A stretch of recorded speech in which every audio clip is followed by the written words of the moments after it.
Assalamualaikum warahmatullahi wabarakatuh.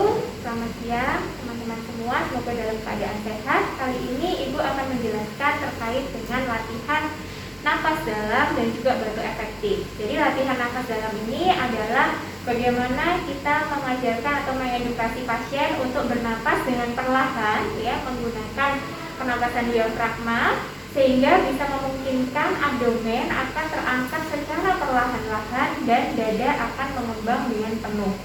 Tujuan dari latihan napas dalam ini adalah untuk mencapai ventilasi yang lebih terkontrol dan efisien, serta untuk mengurangi kerja dari pernafasan, ya, meningkatkan inflasi dari alveolar dan juga meningkatkan relaksasi otot.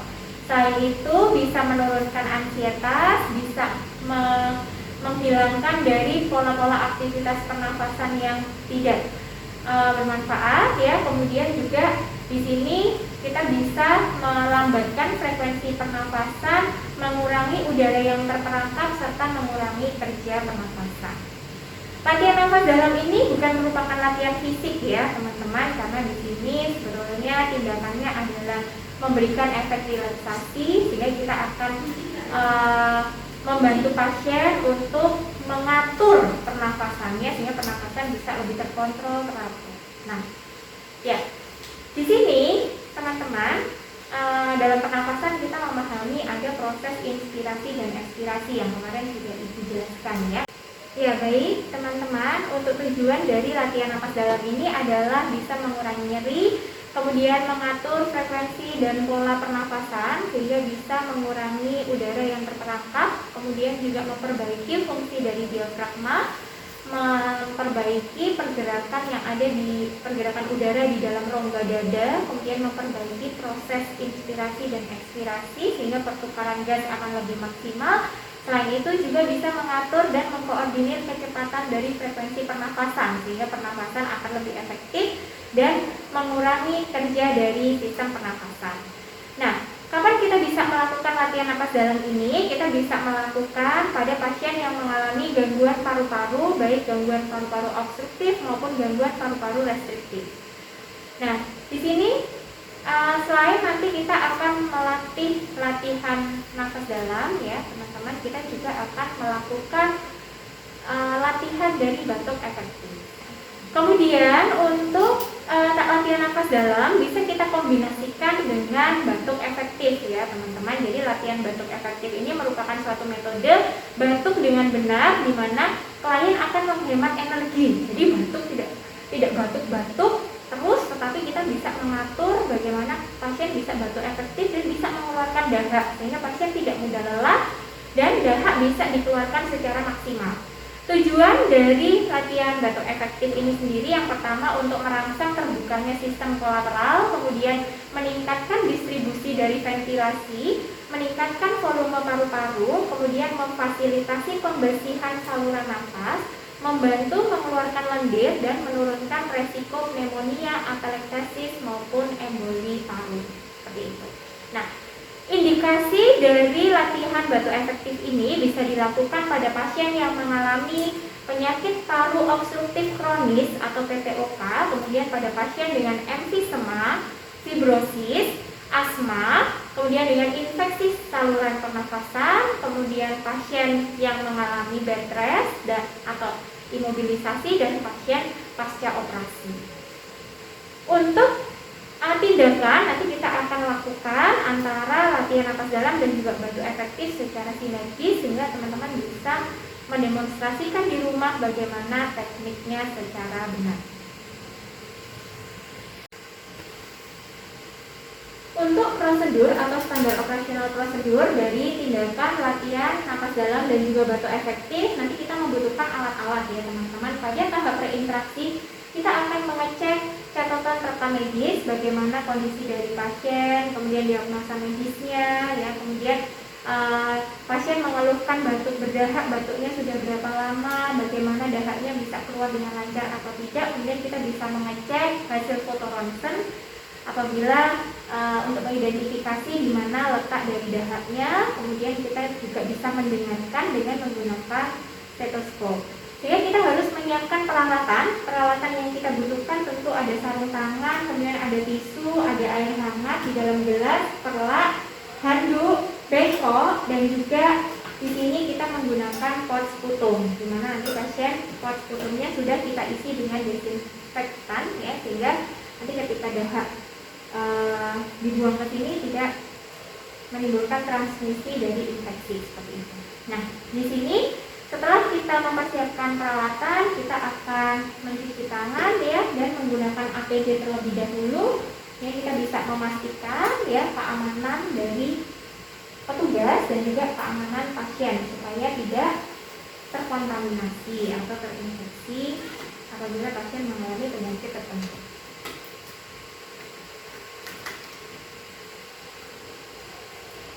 Kita bisa menggunakan sarung tangan bersih ya, teman-teman, tidak harus menggunakan sarung tangan steril untuk tindakan latihan napas dalam dan batuk.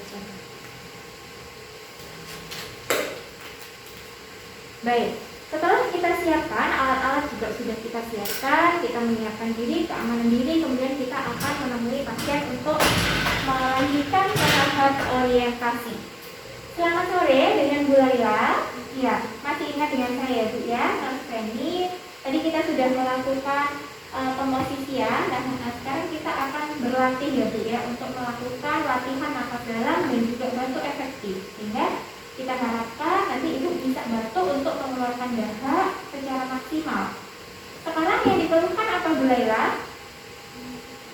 Ya, jadi Bu Laila masih mengeluhkan dahaknya masih banyak ya teman-teman, kemudian dahaknya belum bisa keluar dengan lancar, tapi tadi setelah dilakukan tindakan postural drainase sudah membaik, tetapi pasien masih ingin batuk. Jadi kita akan membantu untuk melaksanakan latihan napas dalam dan batuk efektif. Kita akan membantu Ibu untuk bisa mengeluarkan dahaknya dan mengajarkan Ibu terkait dengan bagaimana melatih nafas secara teratur. Waktunya kurang lebih 7 menit. Apakah Bu Laila bersedia? Ya. Baik, Ibu, apakah ada yang mau ditanyakan sebelumnya? Tidak ada. Kita bisa memulai dengan posisi yang nyaman. Ibu bisa duduk, saya bantu. Ya. Baik. Di sini kita bisa menanyakan kepada pasien apa keluhannya, tadi ya, kemudian bagaimana keadaan umum dan status pernapasan. Kita juga bisa melakukan auskultasi di bagian dada untuk menentukan letak dahaknya. Permisi Bu Laila, saya akan mendengarkan bunyi nafasnya. Ya, Ibu bisa tarik nafas, ya, dihembuskan, baik. Tarik nafas, dihembuskan Ibu, ya. Baik, Ibu bisa tarik nafas, dihembuskan, ya. Ibu bisa tarik nafas, dihembuskan, ya. Tarik nafas, dihembuskan, ya. Tarik nafas, dihembuskan Ibu. Ya. Jadi untuk penumpukan sekret pada Ibu Laila ini, teman-teman memang terfokus di bagian atas, ya, di bagian depan dan juga di bagian belakang dari bagian paru-parunya. Kemudian setelah itu kita akan mengajarkan kepada pasien untuk latihan napas dalam. Sebelumnya kita siapkan peralatan dulu dengan memberikan handuk, perlak, sehingga nanti pakaian pasien tidak akan kotor. Kemudian kita akan memberikan tisu, silakan Ibu. Ya.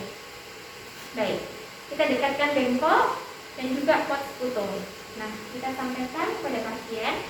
Nanti Bu Laila mohon koordinasinya untuk menarik nafas secara perlahan dan dalam. Nanti ditahan nafasnya selama 3 detik. Kemudian setelah itu Ibu akan menarik nafas 3 kali pada pernafasan yang ketiga. Nanti ditahan dulu 3 detik, kemudian dibatukkan. Jadi saya berikan contohnya ya. Ibu akan menarik nafas dulu melalui hidung, kemudian dihembuskan perlahan-lahan dari mulut. Ibu menarik nafas dari hidung, kemudian ditahan, dihembuskan dari mulut secara perlahan-lahan. Yang ketiga, Ibu menarik nafas dari hidung, ditahan selama 3 detik, dibatukkan. Seperti itu. Ibu paham? Iya. Kita coba ya, Bu ya. Baik. Bu Laila, silahkan Ibu dengan posisi rileks, tarik nafas dalam perlahan-lahan Ibu. Dihembuskan melalui mulut. Ya. Tarik nafas yang kedua Ibu. Dihembuskan kembali. Ya. dalam, ditahan sebentar, dibatukkan. Ya, baik. Sudah lebih nyaman Ibu? Iya. Nanti kita bisa mengulangi ini ya Bu ya. Jadi tindakan ini bisa diulangi kembali teman-teman untuk latihan nafas dalam dan juga batuk efektif. Nah, untuk batuk ini kita bisa menganjurkan pasien untuk membatukkan sekuat dari pasien ya. Tetapi di sini juga tadi diimbangi dengan adanya nafas dalam, sehingga setelah batuk juga pasien diminta untuk menarik nafasnya. Ya, setelah batuk Ibu bisa tarik nafas lagi untuk ngatur nafasnya. Tarik nafas, tahan, dihembuskan. Tarik nafas Ibu, tahan, dihembuskan. Tarik nafas, tahan, dihembuskan. Apakah Ibu ingin batuk lagi? Belum, baik. Ya. Terima kasih Bu Laila untuk kerjasamanya. Saya mohon izin untuk melakukan perawatan terlebih dahulu Ibu. Ya, kita bersihkan teman-teman untuk telak dan juga handuk. Nanti bisa kita desinfeksi juga ya. Kemudian kita posisikan pasien dengan posisi yang nyaman. Kita bisa mengevaluasi lagi bunyi nafas dari pasien ya dengan mengauskultasi. Nah, itu untuk memastikan apakah pasien sudah merasa lebih nyaman. Baik Bu Laila, setelah tindakan tadi apa Ibu sudah merasa lebih nyaman? Ada rasa tidak nyaman Bu, pengen muntah atau rasa nyeri? Tidak ada. Baik. Terima kasih atas kerjasamanya Bu Laila. Nanti setelah ini kita akan melakukan fisioterapi dada ya Bu ya. Dadanya akan kita tekuk untuk mengurangi dahak sehingga dahaknya akan bisa dikeluarkan dengan lancar. Seperti itu Ibu, apakah Ibu bersedia? Baik, terima kasih. Saya izin permisi dulu Ibu untuk membereskan peralatan dan juga mendokumentasikan bagiannya.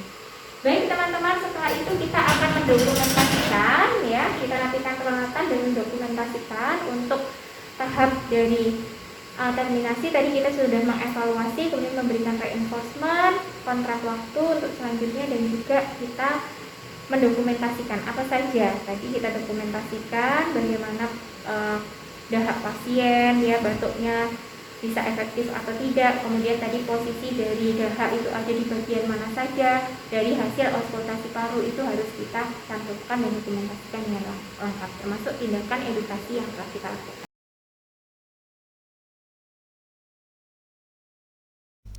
Selanjutnya, teman-teman akan melihat bagaimana prosedur untuk melakukan kegiatan fisioterapi dada. Untuk penjelasan teoritis dari prosedur ini akan disampaikan lebih lanjut oleh saya melalui Zoom meeting. Baik, selanjutnya teman-teman kita akan memperagakan bagaimana standar operasional prosedur dari fisioterapi dada, yaitu dengan melakukan clapping dan vibrating.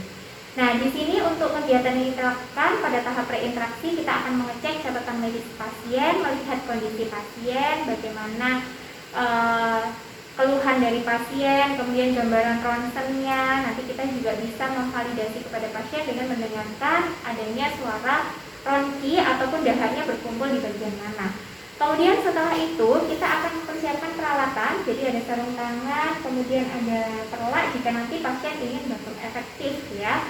Tetapi untuk kegiatan tindakan dari fisioterapi dada sebetulnya dikombinasi dengan pemosisian atau postural drainase. Jadi nanti kita juga bisa menggunakan bantal, 2 atau 3 bantal untuk mengganjal posisi pasien. Kita posisikan, kemudian nanti kita lakukan kegiatan perkusi dan juga vibrasi seperti itu. Nah, di sini teman-teman alat-alat sudah kita siapkan ya. Kemudian kita akan menggunakan sarung tangan ya. Setelah kita mencuci tangan sebelum kita bertemu dengan pasien ya.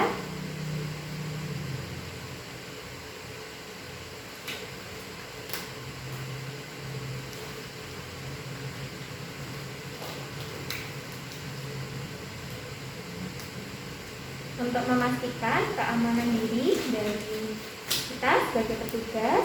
Kemudian kita akan sudah mempersiapkan peralatan, troli akan kita bawa ke dekat pasien dan kita akan melakukan tahap orientasi. Selamat sore dengan Ibu Laila, bertemu lagi dengan saya. Ibu tentu saja masih ingat ya Bu ya. tadi kita sudah melakukan latihan bahasa efektif ya Bu ya. Nah ternyata masih ada dahak, dan ini sore hari ini kita akan melakukan fisioterapi dada, dan nanti akan kita tepuk-tepuk ya Bu ya, di bagian dadanya, kemudian di bagian belakang, dan juga di bagian depan, perlahan-lahan, dan kita getarkan supaya dahak yang ada di bagian atas tadi bisa dikeluarkan dengan lancar seperti itu. Nanti waktu yang dibutuhkan kurang lebih 7 menit untuk tindakan ini kita lakukan untuk memudahkan pengeluaran dari dahak Ibu. Apakah ada yang mau ditanyakan? Tidak ada. Baik. Kita akan mulai Bu.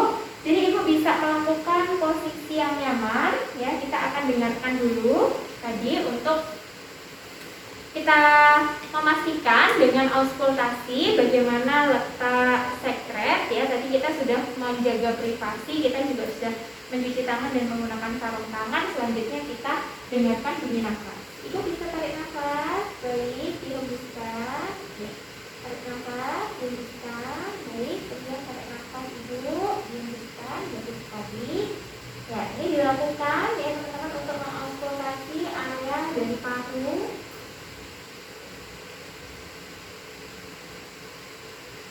Ya.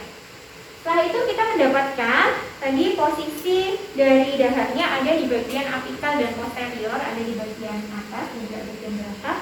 Lalu kita posisikan pasien dengan postural drainase. Ibu kita bisa duduk ya Bu ya. Kemudian satu bantal kita letakkan di bagian antara paha dan kaki pasien. Seperti ini teman-teman. Kemudian bantal kita letakkan supaya pasien nyaman ya. Nah, kita akan melakukan perkusi pada bagian bahu ya, pada bagian atas ini, kemudian di bagian belakang ya teman-teman. Jadi untuk perkusi ini hati-hati ya. Kita bisa menggunakan alas ya, bisa dengan baju ataupun handuk seperti itu, karena tindakan ini kadang bisa menyebabkan rasa nyeri. Permisi ya Ibu ya. Dan kita akan lakukan dulu di bagian belakang, kemudian nanti di bagian depan seperti itu. Permisi Ibu ya. Jadi di sini karena tadi letaknya ada di bagian belakang teman-teman ya, kita perlahan-lahan tapi jangan sampai menepuk-nepuk bagian tulang belakang ya. Kita arahkan dari atas ke bawah ya, mengarah ke bawah. Kemudian kita arahkan ke depan.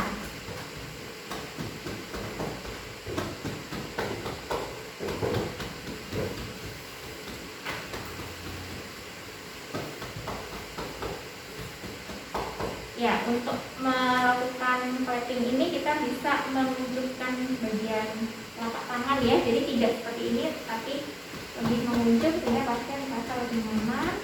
Kemudian kita bisa memindahkan di bagian depan, sisi.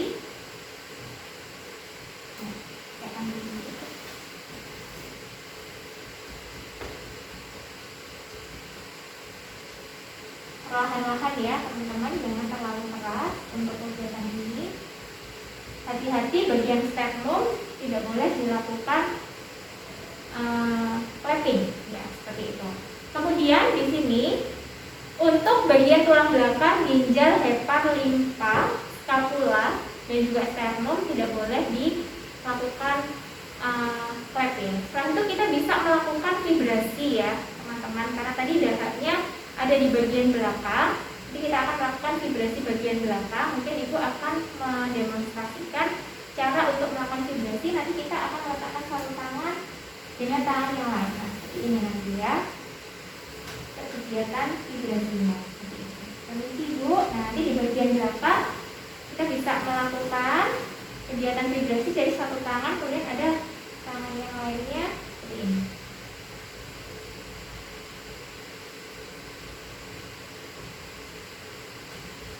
Ya, jadi kegiatan ini akan dilakukan ya untuk memberikan getaran sehingga dahak itu bisa keluar dengan lancar. Setelah itu Ibu bisa bernafas ya Bu ya, latihan nafas dalam setelah kegiatan supaya nanti dahaknya bisa lancar ya. Oke.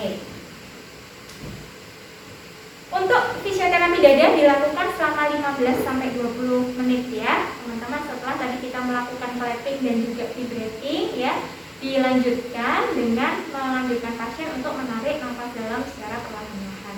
Ibu bisa tarik nafas, ditahan, dihembuskan melalui mulut. Tarik nafas ibu dari hidung, ditahan, dihembuskan melalui mulut. Tarik nafas dari hidung, ditahan, dihembuskan melalui mulut. Ya, baik. Jadi pasien akan dilakukan latihan nafas dalam. Nanti jika pasien ingin batuk, bisa kita kombinasikan dengan batuk efektif. Baik, Ibu, saya sudah selesai untuk melakukan tindakan. Ibu bisa kembali beristirahat. Ya, terima kasih banyak Alhamdulillah atas kerjasamanya. Tadi kita sudah melakukan tindakan fisioterapi dada dengan menekuk-nekuk ya Bu ya, bagian-bagian supaya darahnya bisa turun. Tadi supaya bisa dikeluarkan dengan lancar. Apakah ada pertanyaan sebelumnya? Tidak ada.